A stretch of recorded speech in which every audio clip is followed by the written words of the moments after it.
chismis or yung kwento na pag kayo ay nadala sa ER, ang sasalubong sa'yo monoblock tapos nakadextrose kayo? Totoo ba yan? O chismis lang ba? No? Naranasan na. Akala ko chismis lang eh. Totoo pala. Ang daming vloggers, Nay, nakikita ka. Ayaw, katabi mo pala si Kuya Rafi. Kasi syempre, ayaw natin mangyari yon. May sakit na kayo, pahihirapan pa kayo, hindi dapat. Syempre, ang gusto natin, pagdating nyo sa ER, ang sasalubong sa inyo isang stretcher, may kama kayo, at mga doktor na aasikasuhin kayo kaagad. Diba? Isa pa ang pangarap natin. Ay, hindi ba tunay na doktor yung mga nandun? Sila ating nag-chichismis. Dahil naka-live tayo. Ang mga estudyante. Yan. So, syempre, pag tayo pala rin, mga magagaling na doktor ang ilalagay natin dyan, no? Hindi pwedeng hindi. Kasi health is wealth.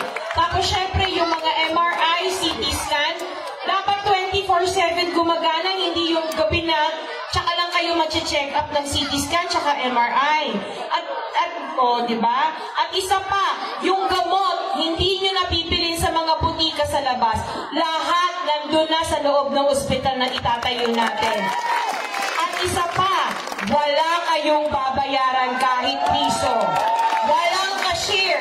Kasi na-inspire kami sa South Cotabato, wala silang binabayaran, wala ding cashier doon. Ano yung probinsya yun? Tayo city. At sabi pa nila, progressive Pasig City. Progressive ba yun? Hindi, diba? Gusto natin isang progressive city. Isa pang pangarap ng Team Kaya Des. Ay, hindi, sorry Kasi baka sabihin nyo, ako nangangako na hindi kaya. 2 years tatayo yung ospital na yan. Kaya po. Bakit? Meron kaming ospital na project sa Manila. Last year ko siyang nakuha, isang 11-story na ospital.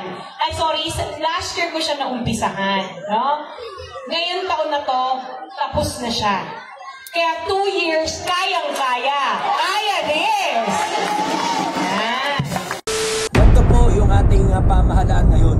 Tinatapos natin yung takutan, inaayawan natin yung palakasan, naglilinis tayo ng ating gobyerno at ng mga proseso nito.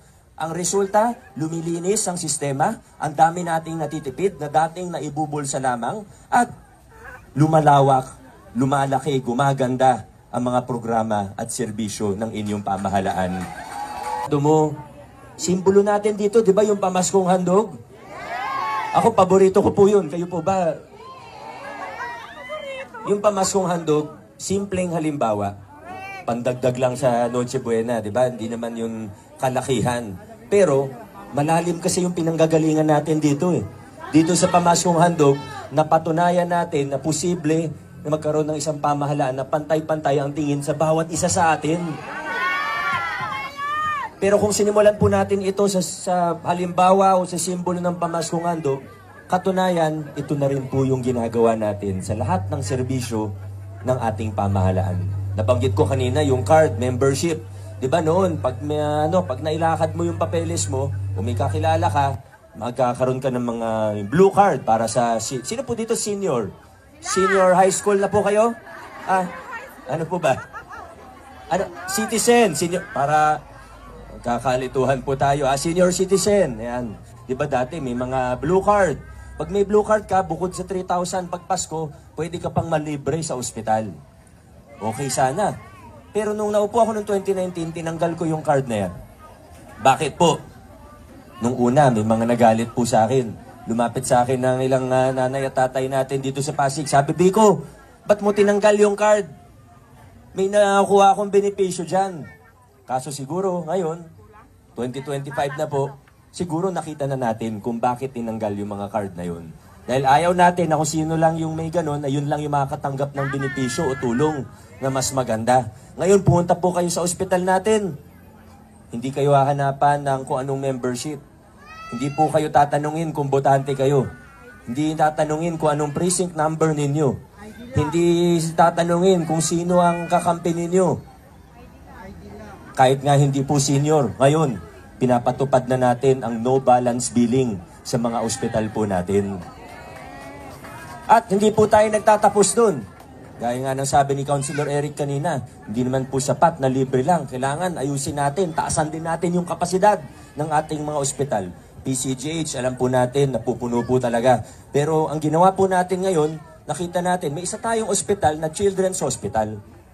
Pag Children's Hospital, specialty hospital po yan. Ibig sabihin, kinikater niya buong Eastern Metro Manila. Referral po siya pagdating sa pedya o sa pambatang mga sakit. Nakita natin, teka, parang lugi ang mga Pasigenyo dito. Oo, maganda pakinggan na meron tayong specialty children's hospital. Pero yung resources natin, nahahati. Ang ginagamot, minsan, hindi na taga-Pasig. Okay lang naman kung gaya sa PCGH, nasa boundary kasi, hindi naman pwedeng itaboy kung talagang nangangailangan ng tulong. Pero, ayusin muna natin, i-prioritize natin yung mga taga-Pasig. Ang gawin natin, imbis na children's hospital, convert natin para maging pangalawang general hospital ng ating lungsod. Para lahat tayo, pag may kailangan, magkasakit, pwedeng dun tumakbo. Mas malapit pa po dito sa sentro ng ating lungsod. Ang magandang balita, yung hospital po natin na ito, dating children's hospital, dati nasa 60 lang yung mga kama. Maliliit pa kasi pambata nga po. Ngayon po, under renovation na po siya, upgrading, conversion po to general hospital, 120 beds po na kahit adult o matanda ay kasya po. Tamang pati si Vice Mayor Dodot, kasya dun sa mga, pero hindi niya gagamitin, Nasabi ko lang, ibig sabihin, kahit 6'3", kahit yung pinakamatangkad natin kasama, kasya po dun. Hindi na siya pambata lamang. Ganito po yung ating pamahalaan ngayon. Tinatapos natin yung takutan, inaayawan natin yung palakasan, naglilinis tayo ng ating gobyerno at ng mga proseso nito. Ang resulta, lumilinis ang sistema, ang dami nating natitipid na dating naibubulsa lamang, at lumalawak, lumalaki, gumaganda ang mga programa at serbisyo ng inyong pamahalaan. Kung yung mga nangungutong, kung yung mga humihingi ng kickback, sabihin na natin ng diretso, kung yung mga kurap, hanggang ngayon 2025, gusto sa akin, magduda po kayo sa akin. Pero pansinin po ninyo, yung mga kakilala ninyo na kasama dun sa lumang kalakaran noon, ayaw nila lahat sa akin. Yan na yung pinakamalaking pruweba ko na tama ang ginagawa natin dito sa lungsod ng Pasig.